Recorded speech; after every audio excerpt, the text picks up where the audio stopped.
40%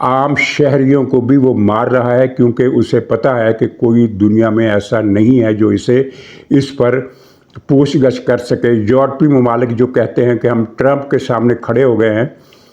ان میں سے کوئی ایک ملک بھی فلسطینیوں کے لیے کھڑا نہیں ہوا، ایک ملک بھی فلسطینیوں کے لیے کھڑا نہیں ہوا، اور کسی ایک ملک کی حکومت نے کھل کر اسرائیلی بمباری کی مذمت نہیں کی جو اس نے فلسطین میں کی ہے، جس میں اتنے زیادہ لوگ شہید اور زخمی ہوئے ہیں اور اپاہج ہو گئے اور خوف کا شکار ہو گئے ہیں۔ ہمیں کیا معلوم کہ غزہ کی آبادی میں کتنے لاکھ لوگ ایسے ہوں گے جو ذہنی بیماریوں کا شکار ہو کر اب نارمل زندگی گزارنے کے قابل نہیں رہے۔ ایک ایسا آدمی، ایک ایسا خاندان جس کے ارد گرد 2 سال سے بمباری ہو رہی ہو، وہ خاندان بمباری سے بچ گیا ہے، 2 سال کی بمباری کے باوجود وہ بچ گیا ہے، لیکن اس نے ارد گرد کے علاقوں میں ہر روز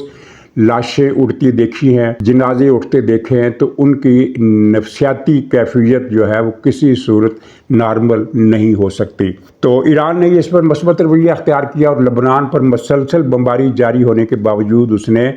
مذاکرات میں بیٹھنے سے انکار نہیں کیا۔ اس کا طرز عمل مثبت تھا۔ پاکستانی حکام کے جو ذرائع ہیں، ان سے منسلک جو ذرائع ہیں، وہ یہ بتاتے ہیں کہ ایران کا رویہ اچھا تھا، جبکہ امریکہ جو ہے وہ اپنے موقف پر ذرا سخت گیری سے ڈٹا ہوا ہے۔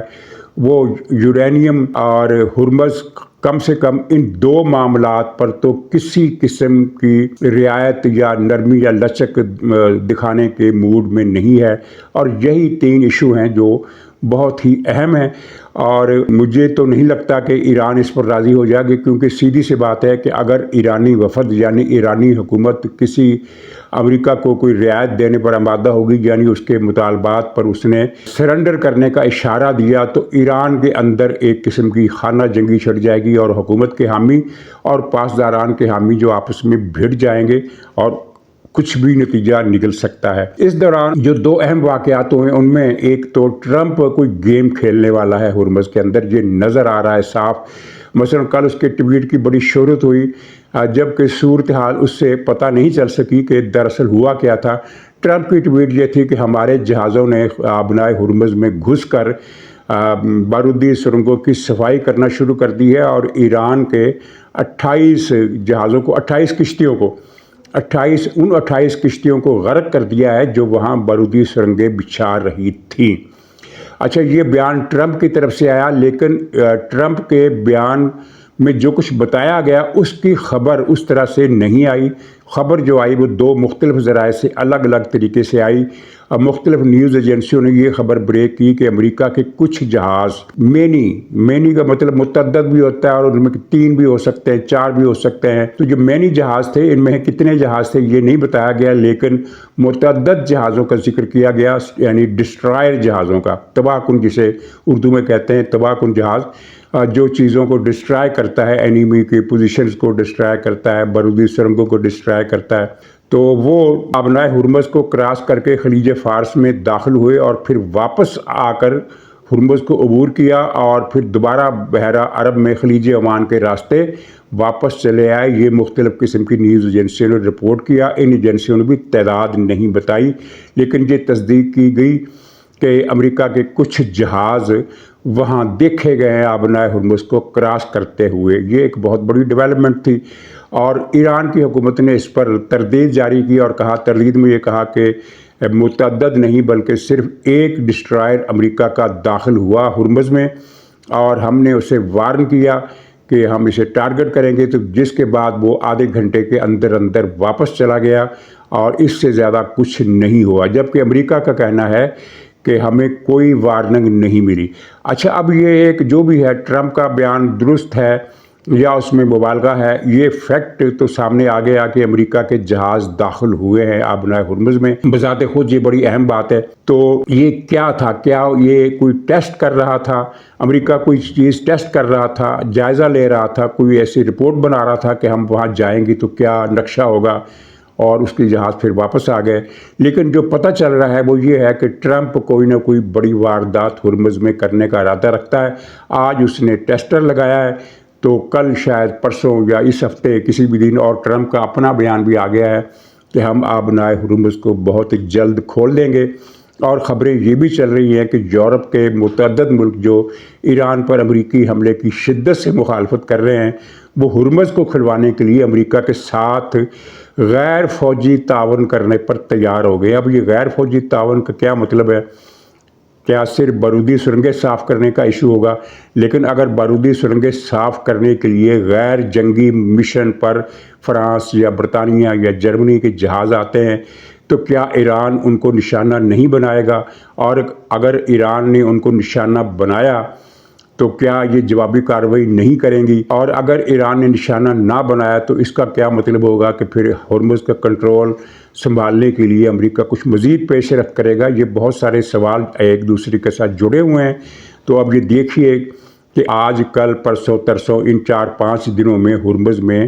کیا ہوتا ہے۔ کوئی بڑا واقعہ ہونے کی بہرحال وہاں توقع ہے۔ دوسرا اہم واقعہ یہ ہوا جس پر پی ٹی آئی کا جگر چھلنی ہو گیا، بلکہ 2 خبریں ایسی ہیں جن کی وجہ سے پی ٹی آئی کا جگر 2 مرتبہ چھلنی ہو گیا، اور یہ خبریں بھی آپس میں جڑی ہوئی ہیں۔ ایک خبر یہ ہے کہ پاکستان نے سعودی عرب کے ساتھ جو دفاعی معاہدہ کیا تھا اس پر نفاذ کا عمل شروع کر دیا ہے، اور پاکستان کا ایک فوجی دستہ جس میں کتنے لوگ ہیں یہ معلوم نہیں ہو سکا، یہ نہیں بتایا گیا، ایک فوجی دستہ اور کچھ ہوائی جہاز جن میں فائٹر جیٹ بھی شامل ہیں اور امدادی طیارے بھی شامل ہیں۔ امدادی طیاروں سے مراد ٹرانسپورٹ یا ریفیولنگ طیارے بھی ہو سکتے ہیں۔ تو فائٹر جیٹ اور دوسرے طیاروں کا ایک دستہ اور کچھ فوجی سعودی عرب کی بہت اہم air base king Abdulaziz air base پر ایئرپورٹ پر وہاں پہنچے ہیں اور تعینات کر دیے گئے ہیں۔ یہ مذاکرات کے موقع پر پاکستان نے یہ قدم اٹھایا ہے، جس پر میں نے پی ٹی آئی کے رد عمل دیکھا، بہت ہی منفی تھا۔ گالیاں دے رہے تھے پاکستان کو، بددعائیں دے رہے تھے اور کہہ رہے تھے کہ یہ ریاض میں کیوں ان کو تعینات کیا گیا ہے، ان کو تو مکہ مدینہ میں تعینات ہونا چاہیے۔ معاہدہ سعودی عرب سے ہوا تھا اور معاہدے کے تحت سعودی عرب میں سعودی عرب اور پاکستان دونوں صحیح سمجھتے ہوں گے کہ وہاں فوج تعینات ہونی چاہیے، تو وہیں فوج تعینات ہونی تھی۔ ان کی شرط پی ٹی آئی کی یہ ہے کہ یہ مکہ مدینہ میں کیوں نہیں ہوا، اور اگر مکہ مدینہ میں پاکستانی فوج اتر جاتی تو انہوں نے کچھ اور بہانہ بنا لینا تھا۔ لیکن جو بھی ہے یہ پی ٹی آئی کا ماتم کل دیکھنے کے قابل تھا، ان کے سوشل میڈیا یوٹیوبر حضرات کا، اور اس تعیناتی سے اسرائیل کو بھی پیغام گیا ہے اور ایران کو بھی پیغام گیا ہے۔ اسرائیل کا ارادہ کبھی اچھا نہیں رہا مسلمان ملکوں کے حوالے سے، لیکن ظاہر ہے وہ اسے ایک موقع چاہیے جو اسے ابھی تک نہیں مل رہا، اور امید ہے آئندہ بھی نہیں ملے گا، اب تو بالکل ہی نہیں ملے گا۔ تو یہ اسرائیل کے لیے ایک پیغام ہے کہ اگر سعودی عرب کے بارے میں کچھ شرارتی ذہن رکھتے ہو تو پھر ہمیں کنفرنٹ کرنا پڑے گا، اور یہ اسرائیل کے لیے بڑی وارننگ ہے، اور ساتھ ہی یہ ایران کے لیے بھی وارننگ ہے، کیونکہ ایران نے ان ملکوں کو مسلسل نشانہ بنایا ہوا ہے، اور ان کی سول تنصیبات، سول انفراسٹرکچر، سول آبادیوں کو وہ میزائلوں سے نشانے بنا رہا ہے، ان کی تیل کی تنصیبات تباہ کر رہا ہے، ریفائنریاں تباہ کر رہا ہے، ایئرپورٹ تباہ کر رہا ہے، بلڈنگیں تباہ کر رہا ہے، پانی کے ذخیرے تباہ کر رہا ہے، یعنی ہر وہ کام کر رہا ہے جس کی دوران جنگ کسی بھی فریق کو اجازت نہیں ہوتی، اور تمام جنگی اخلاقیات کو ایران نے اس علاقے میں پامال کر کے رکھ دیا۔ تو یہ ایران کے لیے ایک جواب ہے کہ کم سے کم سعودی عرب کی حد تک اب تمہیں محتاط رہنا ہوگا، خبردار رہنا ہوگا۔ ابھی کل پھر ایک خبر آئی ہے کہ ایران نے کویت پر حملہ کیا ہے، لیکن ایران نے اس بات کو نہیں مانا ہے، اور وہ کہتا ہے کہ یہ کسی اور کی کارروائی ہو سکتی ہے۔ لیکن اب تک ہم نے کیا دیکھا ہے کہ ایران نے مسلسل بمباریاں کی سول شہری آبادیوں پر، اور پھر یہ کہا کہ یہ تو ہم نے نہیں کی، یہ تو اسرائیل کر گیا ہے۔ بعد میں پتہ چلا کہ نہیں، یہ ایران ہی تھا جس نے یہ کارنامہ کیا۔ تو یہ بیک وقت ایران اور اسرائیل دونوں کے لیے ایک پیغام ہے، اور بڑا سخت پیغام ہے، اور اس صورتحال سے انڈیا کے اندر بھی ایک صفحہ ماتم بچھی ہوئی ہے۔ ان کے میں نے زیادہ تو نہیں، لیکن دو ٹی وی چینل میں نے سنے، تو وہ بڑے گرج برس رہے تھے اپنی حکومت پر کہ مڈل ایسٹ میں انڈیا کا کردار ڈم ہوتا جا رہا ہے، اور پاکستان بڑی تیزی سے وہاں اپنا اثر و رسوخ بڑھا رہا ہے۔ وہ مودی پر گرج برس رہے تھے، پاکستان کی باری سب و شتم کی وہاں میں نے آتی نہیں دیکھی۔ ظاہر ہے وہ پہلے وہ مودی پر غصہ نکالیں گے، پاکستان پر بعد میں نکال لیں گے۔ تو یہ ایک خبر بڑی اہم ڈیولپمنٹ ہوئی ہے۔ اور دوسری یہ پی ٹی آئی کا آپ نے دیکھا ہوگا، آپ نے سنا ہوگا، پی ٹی آئی کا جو پاکستان میں سوشل میڈیا ہے، ان کی جتنے یوٹیوب چینل ہے، انہوں نے ہفتہ پہلے جب امارات نے پیسے واپس مانگے، میرے خیال میں ہفتے سے زیادہ ہو گئے، 7-8 دن ہو گئے، تو انہوں نے ایک کمپین چلائی تھی اپنے یوٹیوب چینلز پر کہ سعودی عرب نے بھی پیسہ واپس مانگ لیا ہے اور چین نے بھی پیسہ واپس مانگ لیا ہے، امارات کو تو دینا پڑے گا ہی، $3.5 ارب امارات کو دینے ہیں، کچھ غالباً دے دیے اور باقی چند دنوں تک دے دیے جائیں گے۔ تو یہ اب پاکستان کیا کرے گا؟ سعودی عرب نے بھی پیسے واپس مانگ لیے ہیں، چین نے بھی پیسے واپس مانگ لیے ہیں۔ یہ وہ خبر تھی جو دنیا کے کسی میڈیا آؤٹ لیٹ یا کسی سفارتی ذریعے سے یا کسی اخبار ٹی وی کے نمائندے کی طرف سے نہیں آئی تھی۔ یہ 100% پی ٹی آئی کے سوشل میڈیا کی گھڑن تھی، انہوں نے یہ خبر گھڑی، پالیسی کے تحت گھڑی اور پھر اس کو چلایا اور اس پر پھر مسلسل پروگرام کیے، پاکستانی فوج کو گالیاں دی، پاکستان کو گالیاں دی، پاکستانی حکومت کو گالیاں دی کہ اب پتہ چلے گا اب یہ 3 ملکوں کو پیسہ پاکستان سے کہاں سے لا کر دے گا ان ملکوں کو یہ پیسے۔ تو اس وقت حکومت کی طرف سے دبے دبے الفاظ میں ان خبروں کی تردید کی گئی، لیکن تردید وہ کسی نے پڑھی، کسی نے نہیں پڑھی، کسی نے سنی، کسی نے نہیں سنی۔ تو اب یہ خبر آئی ہے کہ سعودی عرب اور قطر نے پاکستان کو $5 ارب دینے کا اعلان کر دیا ہے۔ یہ پاکستان کے زیر مبادلہ کے ذخائر میں رکھے جائیں گے اور پاکستان نے جو امارات کو جو پیسے دیے ہیں اور دینے ہیں $3.5 ارب، تو اتنی بڑی رقم کے انخلاء کے بعد پاکستان کے زیر مبادلہ کے ذخائر پر جو دباؤ پڑنا تھا وہ ختم ہو گیا ہے اور 3.5 کی جگہ $5 ارب پاکستان کے زیر مبادلہ کے ذخائر میں آ گئے ہیں۔ تو یہ خبر، دونوں خبریں، ایک سعودی عرب میں پاکستانی دستوں کی تعیناتی اور دوسری یہ سعودی عرب اور قطر کی طرف سے $5 ارب رقم کی فراہمی، یہ دونوں خبریں پی ٹی آئی کے سوشل میڈیا غل گپارہ سیل کے جگر کو چیرتی ہوئی گزر گئی ہیں اور ابھی ان کو کچھ اور بری خبریں سننے کو بھی ملے گی۔ اچھا، اب رائٹر کی خبر، میں نے اپنے مختلف پروگراموں میں مجتبیٰ خمنائی کی صحت کے بارے میں جو خبریں دی تھی ان کی تصدیق ہوتی رہی مختلف ذرائع سے۔ اب رائٹر نے باضابطہ ایک تفصیلی رپورٹ جاری کی ہے، کم سے کم 500 حروف کی، 500 الفاظ کی خبر ہے۔ تو اس میں تفصیل سے بتایا گیا ہے مختلف ذرائع سے کہ کہاں سے کیا خبر ملی۔ تو خلاصہ میں نے آپ کو یہ خدمت میں رکھنا ہے، خلاصہ یہ ہے کہ مجتبیٰ خمنائی کی دونوں ٹانگیں زخمی ہوئی ہیں، ایک ٹانگ پنڈلی سے کاٹ دی گئی ہے، یعنی آدھی ٹانگ کاٹ دی گئی ہے، دوسری ٹانگ زخمی ہے اور جسم پر بھی زخم ہے، اور تیسری بات یہ کہ چہرہ بری طرح زخمی ہے، معمولی زخمی نہیں ہے، بہت بری طرح زخمی ہے، ڈی فگر ہو گیا ہے۔ اور انہی ذرائع نے پھر ایران کے حکام سے بات چیت کی تو ایران کے حکام نے بتایا کہ 1.5-2 مہینے تک ہم خمنائی صاحب کی تصویریں جاری کر دیں گے۔ اس کا مطلب یہ ہے کہ اس دوران آپریشن یا پلاسٹک سرجری یا جو بھی وہ میتھڈ ان کے ڈاکٹروں، ان کے عملے کے سامنے ہوگا، اس کے تحت وہ خمنائی صاحب کے چہرے کو درست کر دیں گے 1.5 یا 2 مہینے میں۔ یعنی ان کا جو چہرہ ڈی شیپ ہو گیا اس کو پھر سے اپنی شکل و صورت پر لے آئیں گے۔ اس سے پہلے ہم نے ایسے کئی واقعات دیکھے ہیں کہ چہرے ڈی شیپ ہو گئے گولی لگنے سے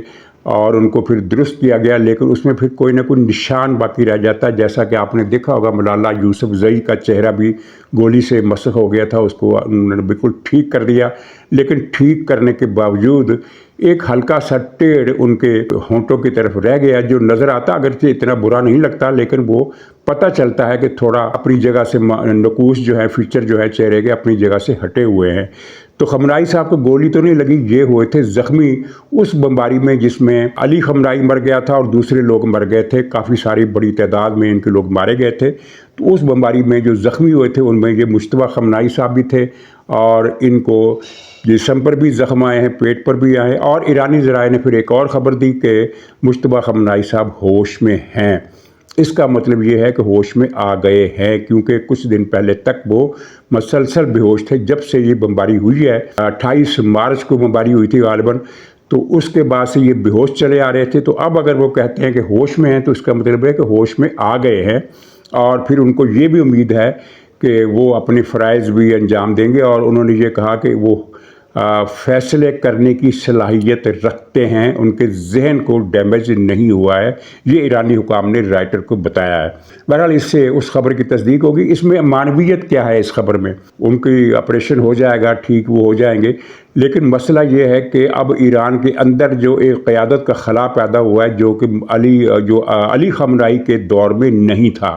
وہ پیدا ہو گیا ہے کہ اب مجتبیٰ خامنہئی اس کو پُر کر لیں گے۔ وہ خلا پر ہوتا ہوا نظر نہیں آ رہا، نہ تو مجتبیٰ خامنہئی پاسداران انقلاب کو اس طرح سے کنٹرول کر سکیں گے، کیونکہ پاسداران اب ایک ایسی باڈی بن گیا ہے جو اپنے فیصلے خود کر رہا ہے۔ وہ مجتبیٰ خامنہئی کو اپنے فیصلے دے گا اور مجتبیٰ صاحب کو ان فیصلوں کی تصویب جاری کرنی پڑے گی کہ ہاں یہ فیصلہ میرا ہے، اس پر مہر لگانی پڑے گی۔ اور پھر دوسرا یہ ہے کہ جو سول ڈھانچہ ہے ایرانی حکومت کا، اس کے اور پاسداران انقلاب کے درمیان خاصے فاصلے بڑھ گئے ہیں۔ یہ فاصلے مذاکرات کے نتیجے میں مزید بڑھ سکتے ہیں اور کوئی حادثہ ہو سکتا ہے ایران کے اندر، ایسا حادثہ جس کی توقع نہیں کی جا سکتی ہوگی۔ ناظرین اجازت دیجیے، انشاءاللہ اگلے بلاگ میں ملاقات ہوگی، تب تک کے لیے خدا حافظ۔